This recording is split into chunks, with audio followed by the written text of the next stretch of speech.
आज से हम लोग स्टार्ट करते हैं मैकेनिकल प्रॉपर्टीज ऑफ फ्लूइड। देखिए फ्लूइड, अब हमारे पास फ्लूइड में दो चीजें बेटा, एक तो लिक्विड भी फ्लूइड में आता है, हमारा जो गैस है वो भी हमारा फ्लूइड में आता है। तो पहले हम लोग सारी कहानी जो है वो लिक्विड की पढ़ेंगे, ठीक है। फिर इसके बाद ये कह सकते हो कि एक चैप्टर इसमें दिया हुआ है आगे, एक यूनिट के बाद, वो KTG kinetic theory of gases, तो वहां पर बात होती है स्पेशली गैस की। तो बेटा फ्लूइड क्या है? फ्लूइड एक तरह से ये कह सकते हो कि fluid is the substance which have ability of flow. Fluid क्या है? एक तरह का सब्सटेंस है जिसमें बेटा एबिलिटी होती है फ्लो करने की। क्या एबिलिटी है? फ्लो करने की। तो फ्लूइड क्या बना? फ्लूइड इज अ सब्सटेंस, एक सब्सटेंस है, it have to be ability of flow, जिसमें क्या एबिलिटी होती है? वो फ्लो करने की एबिलिटी होती है। आपको मालूम है कि वाटर को, फ्लूइड को चलने के लिए किसी ना किसी फोर्स की नीड पड़ती है। विदाउट फोर्स ये ट्रेवल नहीं कर सकता। तो कोई अभी कभी भी आपसे मल्टीपल चॉइस पे पूछ ले कि by which force the fluid are in the motion, तो फ्लूइड मोशन करता है due to shearing stress, due to tangential stress. Tangential समझते हैं, जो फोर्स लगाता है डायरेक्शन ऑफ मोशन में, जब उसको ये कह सकते हो लेयर्स को मोशन देगा तभी वो आगे की तरफ बढ़ेगा। तो फ्लूइड क्या है? फ्लूइड एक सब्सटेंस है जिसमें क्या एबिलिटी है? It have to be ability of flow, जिसमें क्या एबिलिटी होती है बेटा? फ्लो करने की एबिलिटी होती है। अब देखो, अगर हम कहें यहां से कि नहीं फ्लूइड की कुछ और बातें बताओ, तो फ्लूइड क्या है? एक सब्सटेंस है, तो it is a substance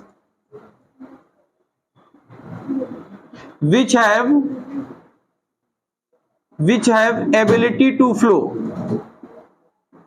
ability to flow। आपको अच्छी तरीके मालूम है, जिस कंटेनर में रखोगे, जिस साइज में रखोगे, उसी का शेप एंड साइज ले लेता है। अब वाटर को, फ्लूइड को किसी भी कंटेनर में रख दो, तो जो साइज कंटेनर का होगा वही साइज वो फ्लूइड ले लेता है। तो फ्लूइड में दो प्रॉपर्टी है हमारे पास, एक होता है स्टैटिक फ्लूइड और एक होता है डायनामिक फ्लूइड। स्टैटिक का मतलब पूरी फिजिक्स में होता है रेस्ट। स्टैटिक का मतलब रेस्ट, मतलब जहां पर फ्लूइड रेस्ट पे हो उसको कहते हैं फ्लूइड स्टैटिक या स्टैटिक फ्लूइड। और एक जहां पर फ्लूइड क्या हो? मोशन में हो, उसको कहते हैं डायनामिक फ्लूइड या फ्लूइड डायनामिक। आप फ्लूइड डायनामिक कहिए, डायनामिक फ्लूइड कहिए। तो जहां पर बेटा मोशन करता है वहां पर हम पढ़ते हैं Bernoulli principle, Torricelli principle, Poiseuille principle, principle of continuity, ये सारे टॉपिक्स पढ़ते हैं जहां पर फ्लूइड चल रहा हो। और जहां पर फ्लूइड रेस्ट पे आ जाए वो हम पढ़ते हैं most popular pascal law, hydraulic lift, hydraulic brake, hydrostatic paradox, hydrostatic pressure, ये सारे टॉपिक आते हैं स्टैटिक फ्लूइड में। तो फ्लूइड दो तरीके के हैं बेटा। First fluid static, where fluid are at rest, मतलब यहां मोशन नहीं करेगा। इसका मतलब है कि यहां पर शियरिंग स्ट्रेस जीरो है। शियरिंग स्ट्रेस क्या होगा? जीरो। फिर से इस बात को समझो, फ्लूइड बेटा दो तरीके के हमारे पास। पहला फ्लूइड जो है वो फ्लूइड स्टैटिक, और स्टैटिक का मीन्स होता है रेस्ट। रेस्ट का मतलब क्या हुआ कि फ्लूइड एट रेस्ट। फ्लूइड कैसा है बेटा?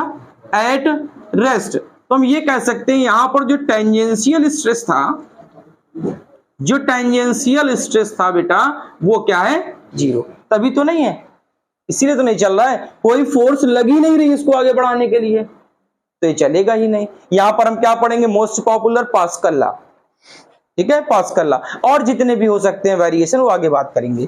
फिर सेकंड होता है fluid dynamic. Fluid dynamic, dynamic का मीन्स होता है मोशन। तो बेटा यहां फ्लूइड कैसा होगा? Fluid at motion. अब फ्लूइड एट मोशन में बेटा बर्नौली प्रिंसिपल है, टॉरिसेली प्रिंसिपल है, पॉइसेली प्रिंसिपल है, प्रिंसिपल ऑफ कंटिन्यूटी है, वेंचुरी मीटर है, ऐसे बेटा एटोमाइजर है। तो बहुत सारे टॉपिक आते हैं। तो हम दो चीजें पढ़ेंगे, fluid static and fluid dynamic. अब यहां पर एक बात आई कि ठीक है कि फ्लूइड हम समझ गए, it have to be ability of flow, इसमें एबिलिटी हो फ्लो करने की। और बेटा फ्लो क्या होता है? एयर भी करता है, एयर भी तो फ्लो करता है, लिक्विड भी फ्लो करता है, गैस भी फ्लो करती है। इसका मतलब है कि एयर भी हमारा फ्लूइड है। भाई एयर तो फ्लो करती है ना, रेस्ट पे तो नहीं होती। तो एयर भी क्या है, जस्ट लाइक अ फ्लूइड है। तो एयर है, लिक्विड है और गैस है। अब जनरल में हम लोग एयर की बात नहीं करते, हम लोग मेन क्या पढ़ते हैं, लिक्विड एंड गैस पढ़ते हैं। ठीक है, इतनी बात। तो हमारे पास फ्लूइड स्टैटिक है और फ्लूइड डायनामिक है। फिर आया बेटा कि आखिर फ्लूइड लिक्विड है क्या। तो लिक्विड की जो प्रॉपर्टी होती है बेटा वो है आइडियल लिक्विड। ठीक है, आइडियल लिक्विड। वैसे लिक्विड बेटा बहुत सारे होते हैं, कुछ लोग कहते हैं आइडियल लिक्विड, कुछ लोग कहते हैं साल्ट लिक्विड, मिनरल लिक्विड। तो ऐसे लिक्विड बहुत सारे होते हैं, इससे हमारा मतलब नहीं। फिजिक्स कहती है आइडियल लिक्विड कौन सा है। तो आइडियल लिक्विड पहला उस फिजिक्स उसको मानती है जिसमें प्रेशर देने से उसकी डेंसिटी चेंज ना हो, मतलब वो कंप्रेस ना हो, वो होता है आइडियल लिक्विड, पहली प्रॉपर्टी। दूसरी प्रॉपर्टी, वो आइडियल लिक्विड है जिसमें कोई भी फ्रिक्शनल फोर्स ना लगे, कोई अपोज करने वाला ना हो, उसको हम कहते हैं जीरो विस्कस। क्या बोलते हैं, जीरो विस्कस। तो आइडियल लिक्विड की बेटा दो हमारे पास पहचान है। पहला, जीरो कंप्रेसिबिलिटी, जीरो कंप्रेसिबिलिटी, कुछ लोग इसी को इनकंप्रेस कहते हैं। ठीक है, और सेकंड बेटा हमारे पास प्रॉपर्टी है जीरो विस्कस। विस्कस टॉपिक अभी आगे मिलेगा। जीरो विस्कस का इतना मतलब समझ लो, नो फ्रिक्शनल फोर्स, कोई भी बच्चा उसका अपोज करने वाला। अच्छा सोचो कि जब कोई अपोज नहीं करेगा तो वाटर तो एकदम कह सकते हो कांस्टेंट स्पीड से चलता रहेगा। आपने मोशन इन फर्स्ट लॉ में क्या पढ़ा कि कोई जब तक अपोज ना करे तब तक ऑब्जेक्ट रुकेगा नहीं। तो अगर आप कंटिन्यू मोशन में है तो मोशन में बने रहेंगे। तो यही बात तो यहां पर भी है कि जीरो विस्कस मतलब कोई भी फ्रिक्शनल फोर्स। भाई कोई ऑब्जेक्ट कैसे चलता है, हम लोग चलते हैं अर्थ को क्या मानकर, ऑब्जर्वर मानकर, अर्थ को क्या मानकर, फ्रेम ऑफ रेफरेंस मानकर चलते हैं। वो अर्थ चलती नहीं तो उसकी वैल्यू लास्ट में जीरो हो जाती है। लेकिन वाटर जब चलती है तो वाटर है मैनी लेयर्स, वाटर में बहुत सारी लेयर्स होती हैं बेटा। तो सारी लेयर्स क्या करती हैं, एक दूसरे को फोर्स देती है आगे की तरफ, रिलेटिव वेलोसिटी इसको कहते हैं, एक दूसरे को आगे की तरफ फोर्स देती है। कौन सा फोर्स, टेंजेंशियल स्ट्रेस या टेंजेंशियल फोर्स, टेंजेंशियल फोर्स आगे की तरफ बढ़ाती हैं। लेकिन अगर हम कोई अपोज ना करें तो सारी लेयर्स एक जैसा चलेंगी, किसी की स्पीड बदलेगी नहीं।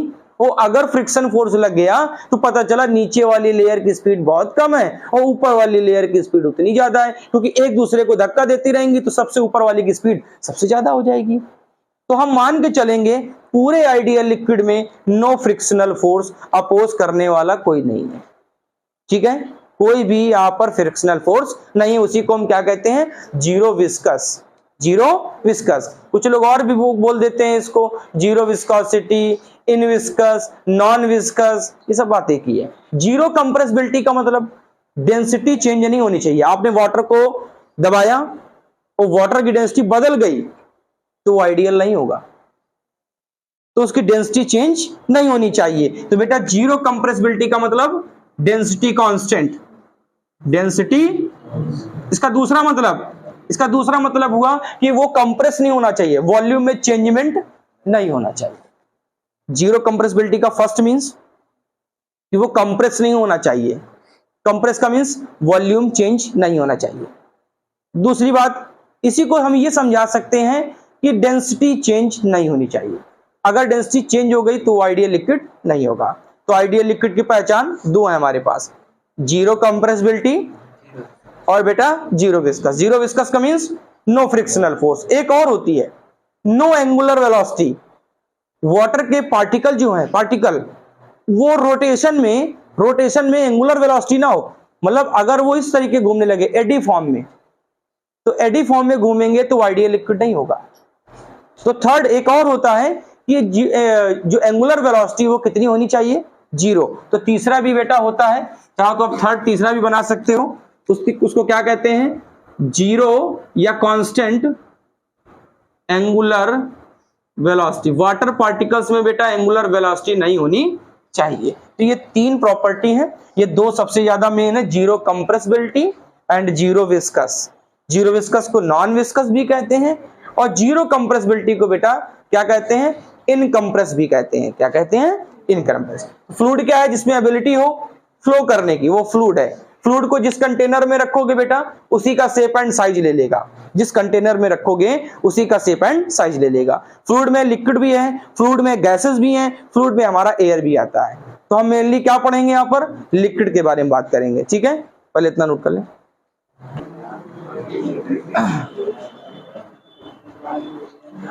फिर आपने एक टॉपिक पढ़ा था, शायद क्लास 9th में सुना होगा, रिलेटिव डेंसिटी का टॉपिक था।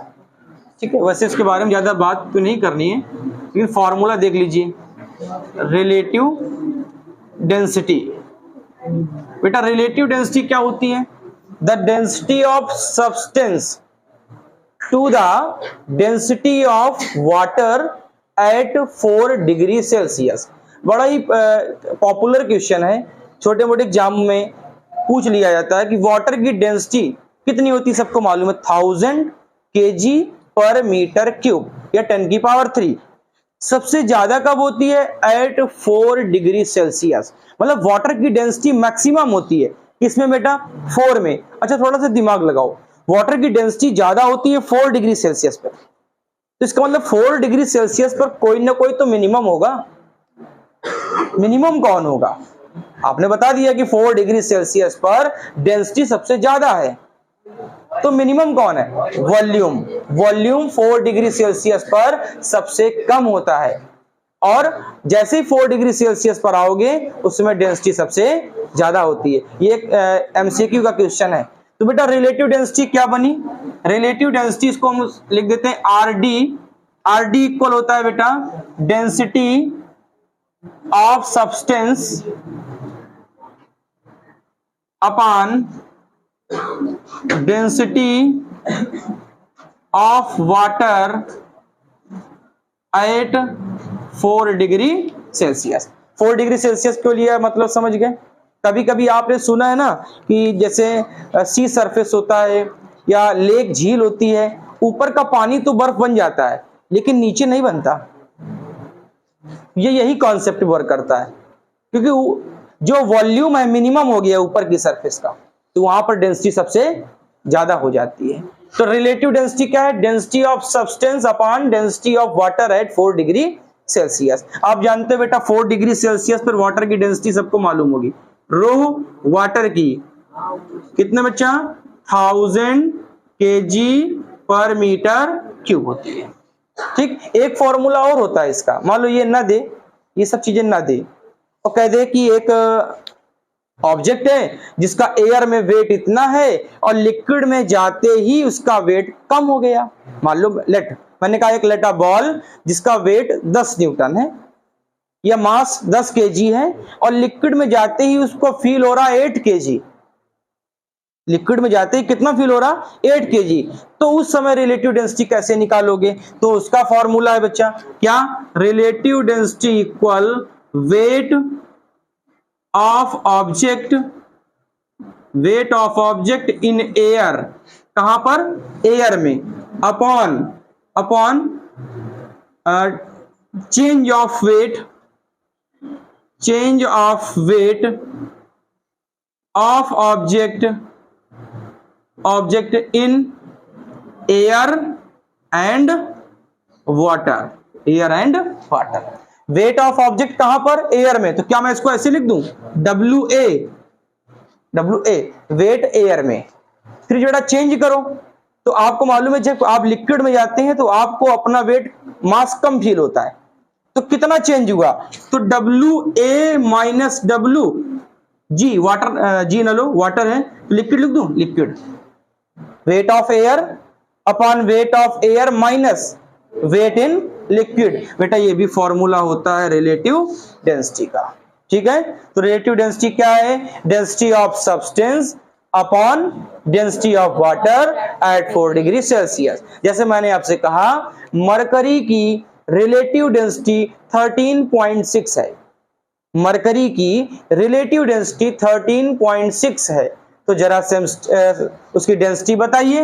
तो रिलेटिव डेंसिटी दे रहा है 13.6, ये होता है बेटा 1000, ये चला गया ऊपर, तो 13.6 इंटू 10 की पावर 3, ये हो गई उसकी ओरिजिनल डेंसिटी। मैंने कहा स्टील की रिलेटिव डेंसिटी 8 है। कितनी है? 8। मैंने कहा डेंसिटी बताओ कितनी है? तो रिलेटिव डेंसिटी हो गई 8 और वाटर की होती है 1000, इसका मल्टीप्लाई कर दो तो 8 इंटू 10 की पावर 3। नॉर्मली जितनी भी डेंसिटी आप पढ़ोगे उनका ऑर्डर 10 की पावर 3 आपको मिलेगा। नॉर्मली सबसे लोअर डेंस होता है, सबसे लोअर डेंस एयर होती है, इसीलिए हम एयर में इजीली चल सकते हैं। सबसे लोअर डेंस एयर होती है। सबसे हायर डेंस होता है न्यूट्रॉन स्टार्स। न्यूट्रॉन स्टार्स ये सबसे ज्यादा हाईली डेंस होती है। कितना? 2 इंटू 10 की पावर 17 kg पर मीटर क्यूब। सबसे लोअर डेंस एयर, एयर से कम डेंस कोई नहीं होता। और सबसे ज्यादा dense neutron star. Neutron star कितने ऑर्डर में? 2 इंटू 10 की पावर 17। यहां पर ऑर्डर आपको मिल रहा है 10 की पावर 3 का, वहां मिल रहा है 10 की पावर 17 का। तो सबसे ज्यादा होता है न्यूट्रॉन स्टार का और सबसे कम होता है बेटा एयर का। तो relative density, density of substance upon density of water at 4 degree Celsius. Water have maximum density at 4 degree Celsius, it have minimum volume at 4 degree Celsius. Water का वॉल्यूम सबसे कम होता है 4 डिग्री सेल्सियस पर और density सबसे ज्यादा होती है। अच्छा एक बात सोचो, 4 डिग्री सेल्सियस पर डेंसिटी सबसे ज्यादा है तो 3 डिग्री 2 डिग्री पे क्या होगा? कम होगी कि ज्यादा? कम होगी, ज्यादा नहीं होगी। वाटर की डेंसिटी सबसे ज्यादा होती है 4 में, तो 4 से जैसे नीचे आओगे वाटर की डेंसिटी क्या होती जाएगी? कम होती जाएगी। ठीक है, इसको नोट कर लें।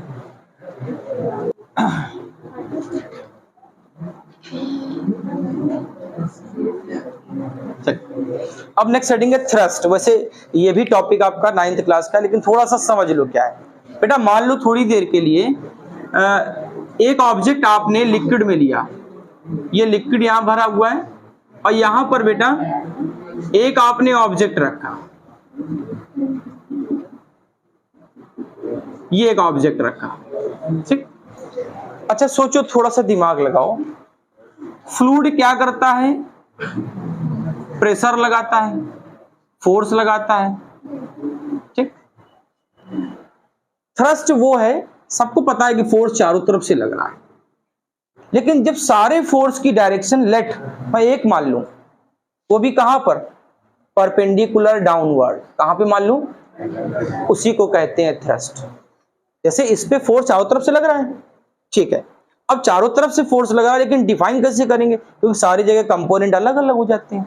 तो हम लोग एजम्पशन में मानते हैं कि इस ऑब्जेक्ट पर एक फोर्स ऐसे लग रहा है, इसी को कहते हैं थ्रस्ट। क्या बोलते हैं? थ्रस्ट। तो कह रहा है कि when object dipped in a liquid, then liquid act force on the object at surrounding. चारों तरफ से लगातार फोर्स लगाता है।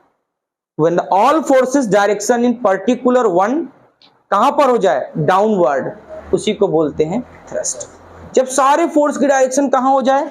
पर्टिकुलर डाउनवर्ड, तो उसको बोलते हैं थ्रस्ट। ऐसे ही लिक्विड जब फोर्स लगाए ऊपर की तरफ और सबकी डायरेक्शन ऊपर हो जाए तो उसको कहते हैं अपथ्रस्ट, उसको बोलते हैं अपथ्रस्ट। मतलब थ्रस्ट का मतलब इस मार्कर पे बहुत सारे फोर्स लगे, लेकिन जितने भी फोर्स लगे उनकी एक डेफिनिट डायरेक्शन कहां जा रही हो? डाउनवर्ड, वो होता है थ्रस्ट। इसको वाटर में डाल दूं, वाटर अपोज करेगा, अपोज करेगा तो फोर्स ऊपर लगाएगा, तो सबकी डायरेक्शन एक ऊपर हो चली गई, तो उसको मानते हैं हम लोग अपथ्रस्ट। तो when all the forces are applied in one direction, in definite direction, in single direction, downward in the water, which is known as thrust. Water में फोर्स कहां लगे? डाउनवर्ड लगे, उसको हम क्या कहते हैं? थ्रस्ट कहते हैं। सपोज दैट, इसका कोई स्पेशल फार्मूला नहीं है, F equal M A, F equal M G, W equal M G, आपने बहुत सारी चीजें पढ़ी हैं। बस यहां पर है क्या? ऑल द फोर्स या all the forces acted downward in water in liquid, उसको क्या बोलते हैं? थ्रस्ट। और थ्रस्ट क्या हो जाएगा? पर्टिकुलर डायरेक्शन कहां चली जाए? ऊपर की तरफ चली जाए, तो उसको क्या बोलते हैं? अपथ्रस्ट कहते हैं। अब देखो बेटा, ऐसे ही ये तो force just like a force है, इस लिक्विड पे एक फोर्स नीचे जा रहा है थ्रस्ट, और लिक्विड ऊपर लगा रहा है जिसको क्या कहते हैं, अप थ्रस्ट। इसी से मिलता जुलता एक टॉपिक और है जिसको हम लोग प्रेशर कहते हैं। ठीक, आपने सुना होगा, ना सुना होगा इसको समझो। बेटा एक बात बताओ, प्रेशर P इक्वल होता है क्या, पहले बता दूं, F perpendicular upon A, F perpendicular upon A। बेटा इसका ये ऑब्जेक्ट का एरिया है, कितना है, A। ठीक है बेटा, अभी आपने कहा थ्रस्ट क्या है, थ्रस्ट क्या है, when all forces acted on object but the direction of all forces particular downward in water which is known as thrust. उसी को हम क्या बोलते हैं, तो इसी थ्रस्ट को प्रेशर से मैं रिलेटेड करता हूं, तो क्या लिख सकते हो, थ्रस्ट पर यूनिट एरिया, थ्रस्ट पर यूनिट एरिया। इसी को ऐसे कुछ लोग समझाते हैं, परपेंडिकुलर फोर्स, परपेंडिकुलर फोर्स कहां पर, एक्टेड डाउनवर्ड, कहां लगे बेटा, acted downward per unit area, उसी को बेटा क्या बोलते हैं, प्रेशर कहते हैं। अब थोड़ा सा एक बात और सोचो, मैं जरा इस पोजीशन को बदल रहा हूं, मान लो ये ऑब्जेक्ट है, ठीक, इस ऑब्जेक्ट पर ये फोर्स लग रही F, इसका एरिया क्या है बेटा, A। तो थोड़ा हमसे कहा गया कि बताओ इसके बारे में डिफाइन करो। आपने कहा परपेंडिकुलर फोर्स अपान एरिया को प्रेशर कहते हैं, या परपेंडिकुलर फोर्स को हमने थ्रस्ट कहा, और थ्रस्ट की डेफिनेट डायरेक्शन होती है डाउनवर्ड, परपेंडिकुलर डाउनवर्ड। तो थोड़ा सोचो, क्या मैं एक काम करूं, इसके दो कंपोनेंट बना लेता हूं। मान लेते हैं थोड़ी देर के लिए कि ये नॉर्मल है, ये नॉर्मल है बेटा, ये डाउनवर्ड जा रहा तो ये भी कहां, डाउनवर्ड जाएगा। लेट मैंने ये एंगल मान लिया, कितना है, थीटा, कितना एंगल है, थीटा। अब थोड़ा सा और दिमाग लगाना, मैं इसको बढ़ा रहा हूं, इसी चीज को मैंने आगे फॉरवर्ड कर दिया, मैंने इसको भी फॉरवर्ड कर दिया, ठीक, ये बेटा फोर्स है, ये ऊपर स्ट्रक्चर था, मैंने नीचे बना दिया फोर्स। तो बताओ ये F का ये थीटा एंगल, तो ये कितना, ये भी थीटा, तो F का थीटा F cos थीटा, और F cos थीटा का परपेंडिकुलर सबको मालूम है F sin थीटा। तो बताओ परपेंडिकुलर फोर्स कौन सी लोगे, F लोगे कि F cos थीटा की F sin theta, F sin theta ले, F cos थीटा ले कि F ले, कौन सी लेंगे, F cos theta. sin theta तो सरफेस के अलोंग चला गया, और अभी मैं समझा रहा हूं थ्रस्ट क्या है, perpendicular force acted on object downward, तो परपेंडिकुलर यही है और डाउनवर्ड भी यही है, कौन, F cos थीटा। अब प्रेशर क्या होगा, P equal F cos theta upon A। बोलो बात ठीक है, P equal F cos theta upon A। बेटा मैं इधर से लगाता, इधर से फोर्स लगाता, बढ़ा लेते, ये F होता, F का theta F cos theta, F का थीटा F sin थीटा, फिर हम डिफाइन कर सकते थे। हमको ये ध्यान रखना है कि प्रेशर में थ्रस्ट लेते हैं, और थ्रस्ट का मतलब होता है सारे फोर्स डाउनवर्ड लगे और एक डेफिनिट डायरेक्शन हो डाउनवर्ड में, वही होता है थ्रस्ट। इतनी बात ठीक है। अब इसकी यूनिट बना लो बेटा, प्रेशर की यूनिट, इसकी न्यूटन, इसकी मीटर स्क्वायर। तो बेटा क्या बन गई, न्यूटन पर मीटर स्क्वायर, जिसको हम लोग बोलते हैं पास्कल, ठीक, न्यूटन पर मीटर स्क्वायर और पास्कल। एक और होती है बेटा, और एक होती है बार के नाम से, एक होती है टर के नाम से, ऐसे बहुत सारी होती हैं। तो इतना ध्यान रखना, आपसे कह दे 1 एटमॉस्फेरिक प्रेशर ATMP, 1 एटमॉस्फेरिक जो सराउंडिंग का मानक होता है, फिक्स है ये, कितना होता है 1.01 इंटू 10 की पावर 5 न्यूटन पर मीटर स्क्वायर। ठीक, कोई आपसे पूछ ले ये प्रेशर आया कैसे, तो इसका भी बता दीजिएगा कि क्या 760 mm ऑफ मरकरी कॉलम, कैसे निकालते हैं, 760 mm of mercury column, mercury column का 760 mm ये इक्वल होता है इसके। कोई कहे 1 एटमॉस्फेयर को डिफाइन करो, तब बता दीजिए 160 mm ऑफ मरकरी कॉलम। अब देखो कैसे निकालोगे, ये हो गया H, ठीक, mm को मीटर बना लेना, मरकरी की डेंसिटी अभी मैंने बताई 13.6 इंटू 10⁻3, ठीक, और जी की वैल्यू होती है 10। सॉल्व कर लो, P इक्वल एच रो जी से यही आएगा, ठीक, P इक्वल एच रो जी, जो भी आगे मिलेगा आपको उससे सॉल्व करो, आपको यही फिर मिल जाएगा।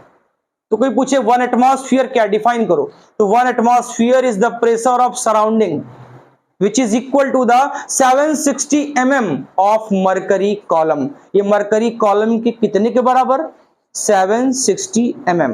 तो 760 mm क्या है, दिस इज द हाइट, ये हाइट है वाटर कॉलम की, तो ये हाइट h, मरकरी का बेटा डेंसिटी फिक्स होता है 13.6 इंटू 10⁻3, और बेटा जी सबको मालूम है 9.8 होता है।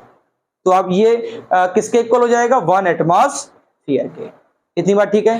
प्रेशर क्या है, परपेंडिकुलर फोर्स एक्टेड कहां पर, downward, per unit area is known as pressure. थोड़ा सा और दिमाग लगाना, अभी रुक जाओ। एक चीज सोचो बेटा, हमको मालूम है कि फ्लूइड जो है, फ्लूइड, क्योंकि फ्लूइड में क्या होता है, रैंडम मोशन होता है।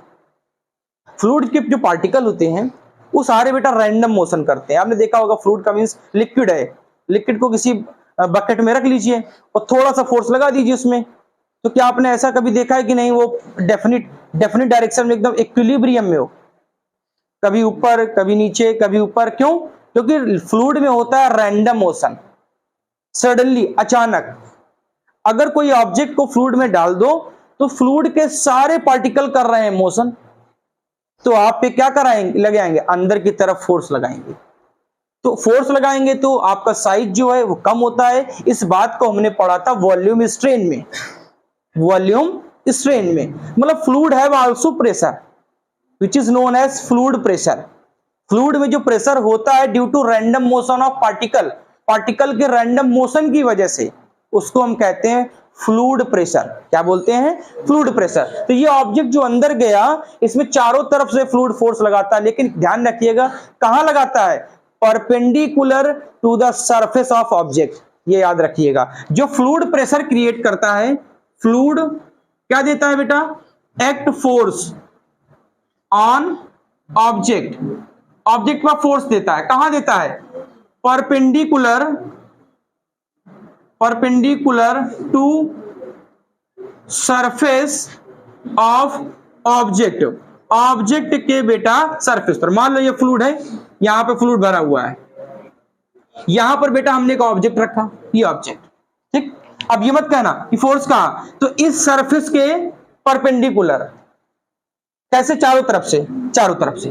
भाई आप ऑब्जेक्ट को पानी में डालो तो ऐसा तो है नहीं, जहां ऑब्जेक्ट गया उसके नीचे पानी, ऊपर ही पानी है, राइट लेफ्ट सब है, तो चारों तरफ से लगाएगा ना। तो जो परपेंडिकुलर फोर्स किसके, सरफेस के साथ, तो बताओ इसका सरफेस कहां है बेटा, ये इसका सरफेस है, तो परपेंडिकुलर फोर्स कुछ ऐसे, इसका परपेंडिकुलर, इसका परपेंडिकुलर, ये फ्लूइड क्या लगा रहा है, इस ऑब्जेक्ट पर चारों तरफ से फोर्स लगा रहा है, इसी को कहते हैं फ्लूइड प्रेशर। क्या कहते हैं, फ्लूइड प्रेशर। अच्छा एक चीज सोचो, थोड़ा दिमाग लगाओ, फ्लूइड प्रेशर और प्रेशर में थोड़ा डिफरेंस हो गया। क्या डिफरेंस है, इसमें एक डेफिनेट डायरेक्शन आपने बताई, डेफिनेट डायरेक्शन एक्टेड डाउनवर्ड, लेकिन फ्लूइड प्रेशर में ऐसा नहीं होता। फ्लूइड प्रेशर में जो फोर्स लगेगी वो सरफेस, जो ऑब्जेक्ट डाल रहे हो पानी में, वाटर में, उस सरफेस के परपेंडिकुलर, उस सरफेस के परपेंडिकुलर। तो इस सरफेस का परपेंडिकुलर, परपेंडिकुलर। अब देखो मैंने कहा कि ये भी तो नीचे वाला भी तो परपेंडिकुलर है, ऐसे लगा दो तो ये तो ऑब्जेक्ट नीचे चला जाएगा। और हमको क्या करना है कि ऑब्जेक्ट, वाटर क्या करता है, श्रिंक करता है, जो ऑब्जेक्ट डालो उसको चाहता है उसका डायमेंशन कम हो जाए, तो डायमेंशन कम कैसे करेगा, जब चारों तरफ से फोर्स लगाएगा, तभी तो उसका डायमेंशन कम होगा। आपने कभी सुना है क्या कि वाटर में कोई ऑब्जेक्ट डालो उसका वॉल्यूम बढ़ गया, वॉल्यूम बढ़ता नहीं, वॉल्यूम क्या हो जाता है, कम। किस वजह से, इसके वजह से, क्योंकि जो वाटर के लिक्विड के पार्टिकल हैं वो ऑब्जेक्ट पर परपेंडिकुलर, उसके सरफेस पर चारों तरफ से क्या लगाते हैं, फोर्स लगाते हैं, इसीलिए बेटा कॉन्ट्रैक्ट सिकुड़ जाता है। आपने देखा होगा सबमरीन, अब सबमरीन में ऐसा क्यों नहीं होता, क्योंकि सबमरीन को जब डिजाइन करते हैं तो उसके अंदर भी उतना ही प्रेशर रखा जाता है जितना वाटर बाहर से लगाता है, इसीलिए दोनों प्रेशर रहते हैं इक्वल। अगर अंदर वैक्यूम बना दे, एयर को हटा के वैक्यूम बना दे तो वो बेटा तुरंत सिमट जाएगी, चारों तरफ से इतना प्रेशर लगता है कि वो सिमट जाएगी। लेकिन अंदर वैक्यूम नहीं हुआ, एयर है, सराउंडिंग है, और air have atmospheric pressure. Air में कौन सा प्रेशर होता है? एटमॉस्फेरिक प्रेशर होता है। इसीलिए उसको डिजाइन करते समय ऐसा प्रेशर क्रिएट करते हैं अंदर के सरफेस पर कि अंदर का प्रेशर बाहर के प्रेशर के इक्वल रहता है। लेकिन फ्लूइड तब भी हर ऑब्जेक्ट में क्या लगाता है? Fluid pressure. क्या लगाता है? Fluid pressure. कैसे लगेगा बेटा? परपेंडिकुलर फोर्स कहां पर? On the surface of object, object के सरफेस पर। बोलो बात ठीक है? इतनी बात कंफर्म है? फोर्स की डायरेक्शन निकाल लोगे, कौन सा फोर्स लोगे? हमेशा परपेंडिकुलर फोर्स। कहां पे लोगे? डाउनवर्ड। कहां पे लोगे? नोट।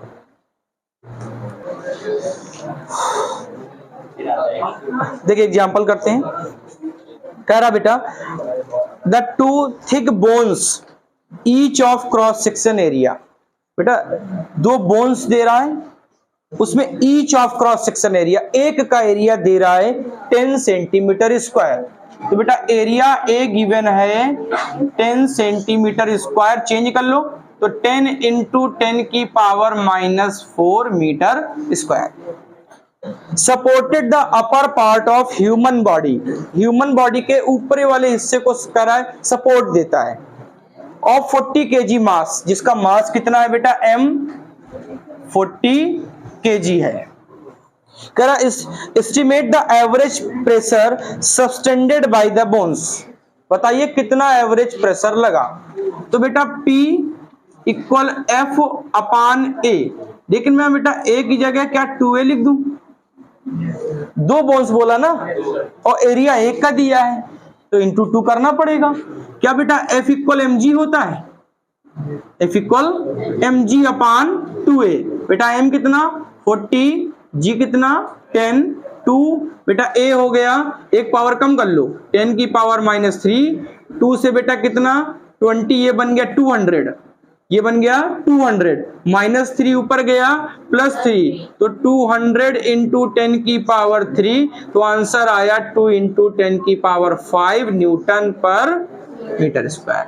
तो बताओ कितना एवरेज प्रेशर लगा रहा है? 2 इंटू 10 की पावर 5 न्यूटन पर metre square.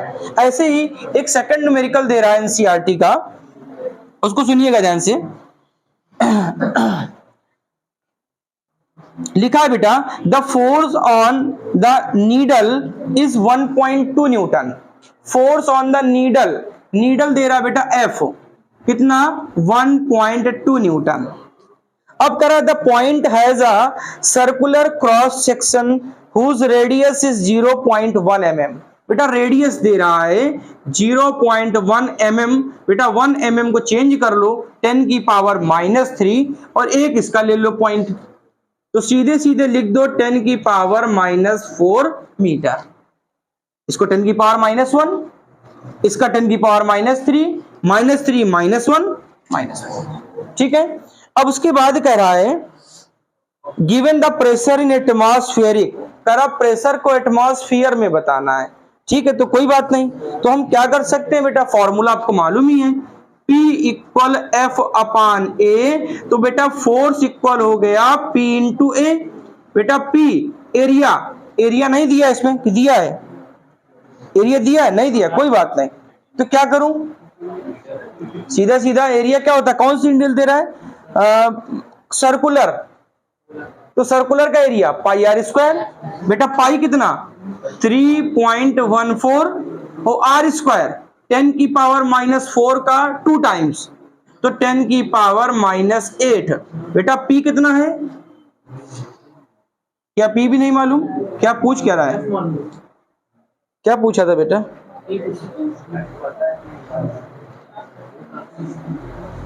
Force on the निकालना, सॉरी बेटा उसको उल्टा लिख दिया। और एरिया पाई आर स्क्वायर, तो 3.14 और बेटा इसका स्क्वायर करो तो 10 की पावर -8। एक काम करो, सॉल्यूशन को छोटा करने के लिए इसको भूल जाओ, 3 4 जा 12, 3 4 जा 12, 0.4। बेटा -8 ऊपर गया +8, तो क्या लिख सकते हो? 4 इंटू 10 की पावर 7 न्यूटन पर मीटर स्क्वायर। कह रहा चेंज करो एटमॉस्फेयर में, तो आपको मालूम है बेटा 180 MP किसके इक्वल 1.01 इंटू 10 की पावर 5, क्या बेटा, न्यूटन पर मीटर स्क्वायर। देखो मैं एग्जैक्ट नहीं आपको बता रहा हूं कि अप्रॉक्स कैसे करोगे। अगर 0.01 से कोई फर्क ना पड़े तो मैं लिख सकता हूं 1 इंटू 10 की पावर 5। तो अगर इसको इस फॉर्म में लाना है तो इसको डिवाइड कर दो, एटमॉस्फेयर बन जाएगा। तो कितना लिखा था 4 इंटू 10 की पावर 7 में डिवाइड कर दो 1 इंटू 10 की पावर 5। तो बेटा 10 की पावर 5 ऊपर गया तो 5 पावर कम 2 बची, तो आंसर कितना 400 एटमॉस्फेयर। कितना आया 400 एटमॉस्फेयर। ये एग्जैक्ट नहीं है, आंसर 390 के अप्रॉक्स आएगा, क्योंकि यहां पर 1.01 को मैंने चेंज कर दिया है, यहां पर देखो 0.14 को चेंज कर दिया है, इसलिए। तो आप एक्यूरेट करिएगा, ठीक है, नोट कर लें।